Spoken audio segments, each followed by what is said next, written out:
Back students to my video. Students, आज के इस वीडियो में हम पढ़ने जा रहे हैं रिफ्रैक्टिव इंडेक्स। मैंने अपने पिछले वीडियो में बताया था कि हम लोग रिफ्रैक्टिव इंडेक्स के बारे में पढ़ेंगे। हम लोगों ने रिफ्रैक्शन ऑफ लाइट हम लोगों ने पढ़ा था काफी अच्छे से, और आज का जो टॉपिक है रिफ्रैक्टिव इंडेक्स, लाइट चैप्टर जो है हम लोगों का उसी के अंडर आता है। ये रिफ्रैक्टिव इंडेक्स क्लास 10th के स्टूडेंट्स के लिए, और ये चैप्टर रिफ्रैक्टिव इंडेक्स अभी आपको लगेगा ये तो काफी छोटा सा टॉपिक है, आपको लगेगा ये छोटा सा टॉपिक है, बट ये अभी के टाइम पे काफी छोटा टॉपिक लग रहा है। बट अभी हम लोग ग्लास स्लैब वाला कॉन्सेप्ट समझेंगे, और रेयरर डेंसर मीडियम हम लोग समझ चुके हैं, ग्लास कॉन्सेप्ट समझेंगे, स्नेल्स लॉ समझेंगे। आज के इसी वीडियो में हम लोग स्नेल्स लॉ भी समझने वाले हैं, क्योंकि स्नेल लॉ भी ज्यादा इंपॉर्टेंट है, इसलिए आज ही की इस वीडियो में मैं उसे कवर करा दे रहा हूँ।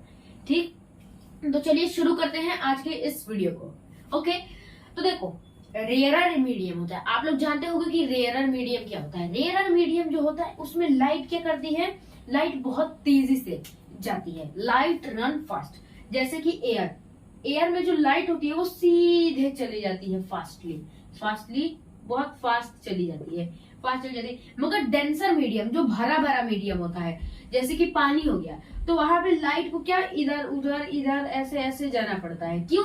क्योंकि भाई बीच बीच में क्या आते हैं, मॉलिक्यूल्स, छोटे छोटे जो मॉलिक्यूल्स होते हैं, छोटे छोटे मॉलिक्यूल्स लाइट को रोकने की कोशिश करते हैं। इसीलिए लाइट को इधर से उधर जाने, मतलब कि एक मीडियम से दूसरे मीडियम पहुंचने के लिए उसे ज्यादा टाइम लगता है डेंसर मीडियम में।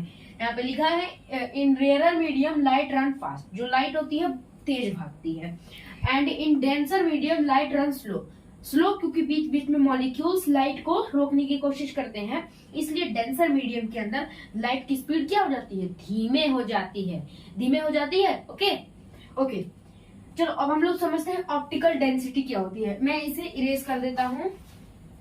ऑप्टिकल डेंसिटी क्या होती है, आप देखो ऑप्टिकल डेंसिटी क्या होती है, जैसे कि मेजर्ड बाय रिफ्रैक्टिव इंडेक्स, इसे रिफ्रैक्टिव इंडेक्स से समझते हैं। जैसे कि डेंसर मीडियम जो होता है, जो मीडियम डेंसर होता है, ऑप्टिकल डेंसिटी उसे ही कहते हैं एक तरीके से। जैसे कि जो मीडियम में लाइट को, जो मीडियम की ऑप्टिकल डेंसिटी जितनी ज्यादा होगी, लाइट की स्पीड उतनी ही कम होगी।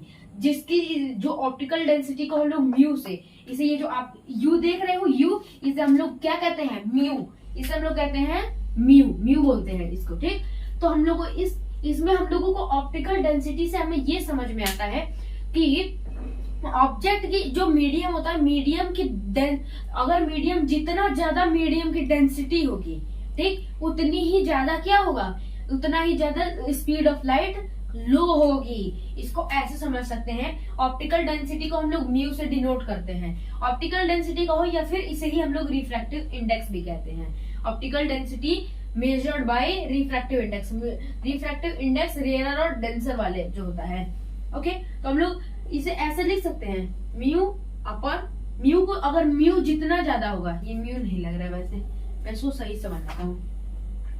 देखो ये म्यू जितना ज्यादा होगा, जितना ज्यादा म्यू होगा, उतनी ही ज्यादा जो स्पीड ऑफ लाइट होगी वो उतनी ही लेस होगी,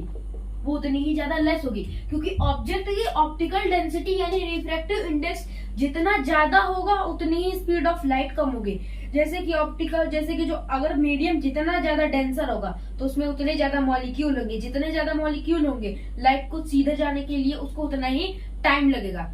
इसलिए mu increases, speed of light decreases, इसको स्पीड ऑफ लाइट कहते हैं, speed of light decreases. Okay, इतना आपको समझ में आ गया। मैं और इसे इरेज कर देता हूँ, इसे यहाँ पर इरेज कर देता हूँ। आप लोग पहले एक इसका स्क्रीनशॉट ले लो।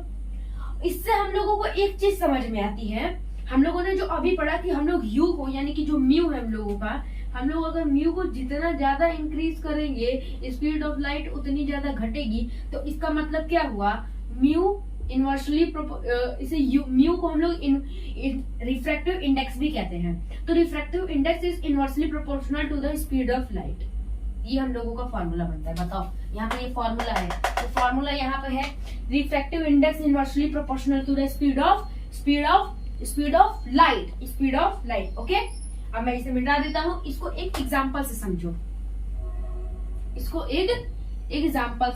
समझो। जैसे कि मान लो हमारे पास दो सरफेस है, एक ये सरफेस है, ये सब हमारे पास ये एक सरफेस है, ठीक। यहाँ से हम लोगों ने एक लाइट को ऐसे की, लाइट गई, इसे हम लोग μ1 मान लिए और इसे हम लोग μ2 मान लिए। क्या मान लिए? μ2। ऐसे नहीं जाएगी, कुछ इस टाइप से जाएगी। ओके, फिर यहाँ पे एक ऐसे लाइट और हम लोगों ने मारी, उसके बाद ये भी ऐसे ऐसे ऐसे गई, ऐसे गई। इसे हम लोग v1 मान लिए, इसे हम लोग v2 मान लिए। v1 मान लिए, v2 मान लिए। इसको थोड़ा क्लियर तरीके से बना देता बस। तो इससे हम लोगों को क्या पता है, हम लोगों का फॉर्मूला जो है म्यू यानी कि refractive index is inversely proportional to the speed of light.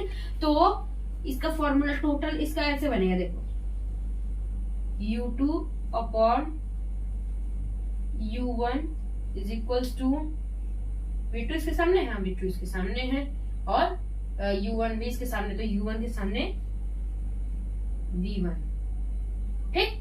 ये μ2 upon μ1 is equal to speed of light upon speed of light. ये 1 ये 2 है और ये 1 है, ठीक। देखो जैसे कि ये u2 हम लोगों ने मान लिया क्योंकि फॉर्मूला दे रखा है भाई, रिफ्रैक्टिव इंडेक्स और mu is inversely proportional to the speed of light. तो हम लोग क्या करेंगे, बस वैल्यू पुट करते जाओ। यहाँ पे u1 is equals to v2 upon में v1, बस बात खत्म।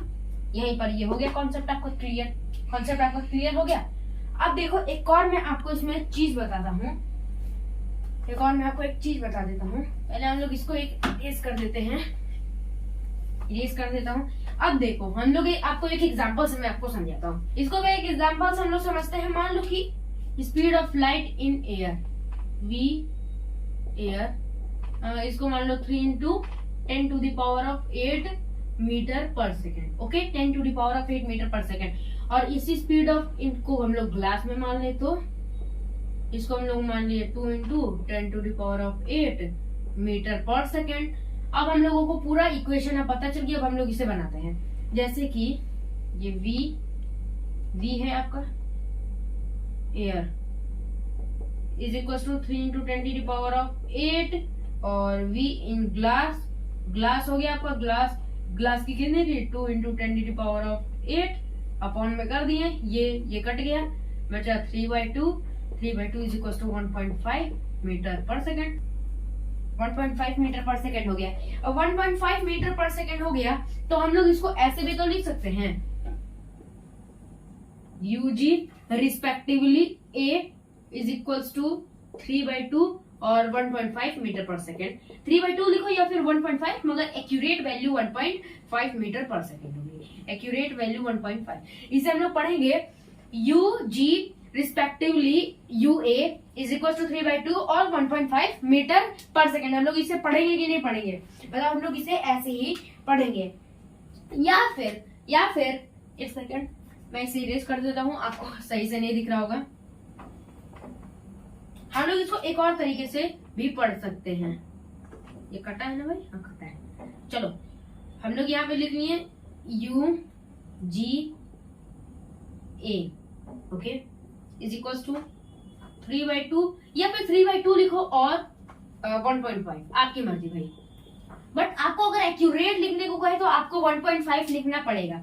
3/2 मैंने ऐसे लिख दिया, 3.2 और 1/5 मीटर पर सेकेंड। यानी refractive index of glass is respectively with air, ठीक, रिस्पेक्टिवली विथ एयर। बताओ होगा कि नहीं होगा, होगा। और इज इक्वल टू 3/2 और 1.5 मीटर पर सेकेंड, ये हुआ आपका ये कॉन्सेप्ट। अब हम लोग समझ लेते हैं कि स्नेल्स लॉ क्या होता है। स्नेल्स लॉ हम लोग समझ लेते हैं। तो चलिए हम लोग स्नेल्स लॉ समझते हैं। स्नेल्स लॉ काफी ज्यादा इंपॉर्टेंट है। तो स्नेल्स लॉ हम लोग क्या समझते हैं, जो कि स्नेल एक साइंटिस्ट है, उन्होंने एक लॉ दिया था।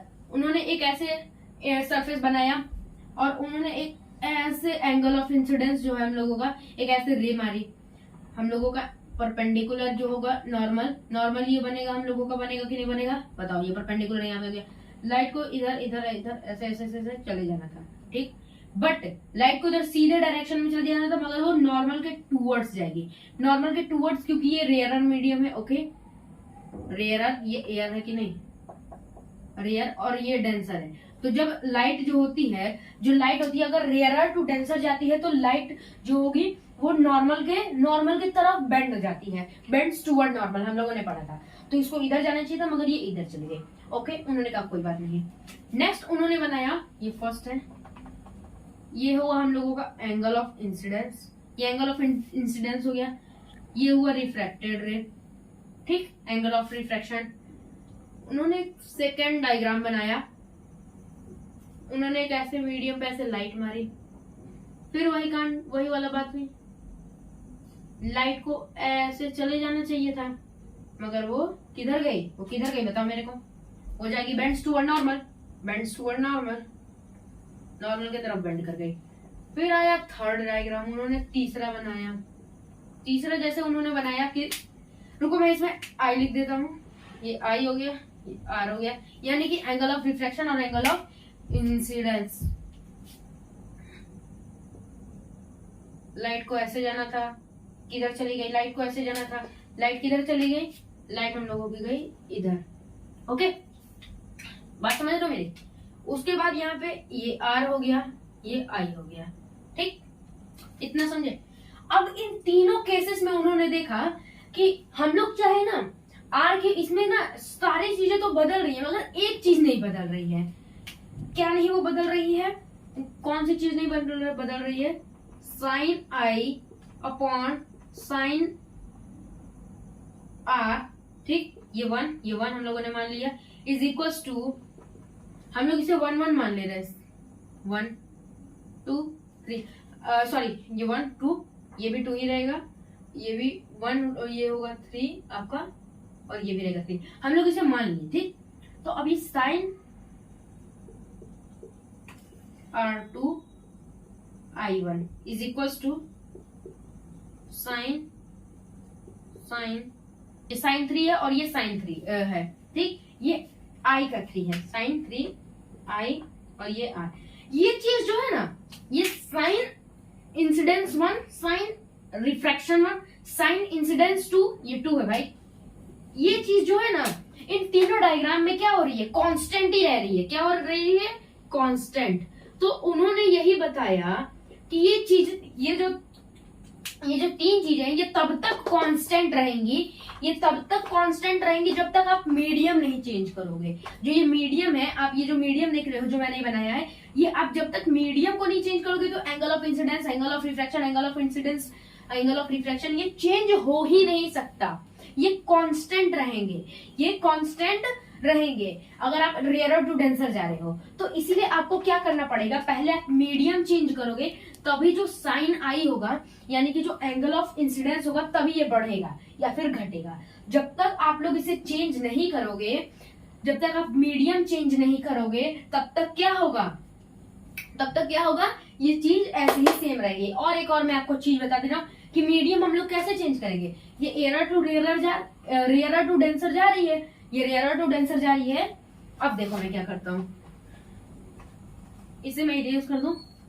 पहले उन्होंने बोला कि स्नेल्स लॉ में हमें क्या बताएंगे कि जब तक आप लोग मीडियम नहीं चेंज करोगे तो एंगल ऑफ इंसिडेंस और एंगल ऑफ रिफ्लेक्शन तीनों, आप चाहे जितने 4 बना लो, 5 बना लो, 6 बना लो, एंगल ऑफ इंसिडेंस उन सब में इक्वल रहेगा और एंगल ऑफ रिफ्रैक्शन भी इक्वल रहेगा।